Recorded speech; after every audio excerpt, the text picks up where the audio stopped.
Lord's Potato, welcome to Tips and Tricks Episode 1. Today we're going to be covering the Traitor, how to play the Traitor, combat tips, and overall ways to survive as Traitor. So let's get right to it. Okay, let's start with this rebel tip. Use water to conceal your body. Now, this may not work on every map. In fact, most maps don't have large bodies of water, but if you do have this at your disposal, it is vital that you use it because it can help you in many ways. One way, it conceals, like as I said before, it conceals your body so you're harder to see.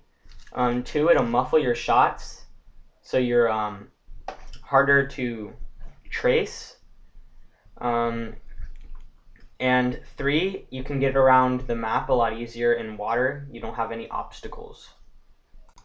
Tip 2. To identify bodies without alerting innocents, use Alt+E. This tip can be useful when you have killed a detective and you do not want to alert the innocents of his death, and you still want his credits. So let's say you kill a detective, press Alt-E on his body, grab his credits, and then you can just leave the body. Now, most of the time, you're going to want to identify bodies as a traitor because you could be followed or you could be being watched. So it is pretty much in every other situation besides detective kills, you're going to want to identify the bodies right away. Tip 3. Purchase body armor with starter credits. Body armor is vital to your survival. If you do not have body armor, you will die a lot faster. Some servers, it's a different value, but on Friends Gaming, it's 30%. That means that if you take a hit to the body for 100 damage, you can survive from it on 30 health. It is very important in a gunfight, and getting it early in the round will give you a high advantage.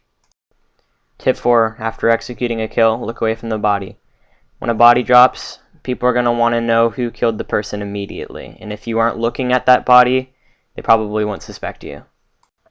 Tip 5. Kill AFK players as soon as possible. Killing AFKs will make it a lot easier for you later in the round because you will have less targets to kill. Tip 6. Kill enemies that are below you.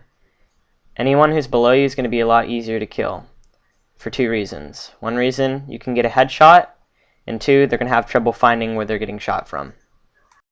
Tip 7. Avoid killing in large groups and always leave the scene. Killing in large groups can be risky, so try to pick a target that you know that you can kill and execute them. Leave the scene right afterwards so no one suspects you of murder. Tip 8. Don't have predictable voice patterns. This tip doesn't apply to you if you don't have a mic, but if you do have a mic, try to stay with one tone of voice and one attitude. If your attitude or tone of voice changes during a traitor round, people are going to suspect you. Tip 9. Always deny claims against you. Even if it's blatantly obvious that you're a traitor, you need to deny it. If you accept your fate as a traitor, you are going to be killed, so denying it is the next best option. Try to blame someone else, or make up a story that makes sense to the innocents. Bonus tip number 1. Use the shown combat settings. Press F1 and go to the settings tab. Use the settings that I have.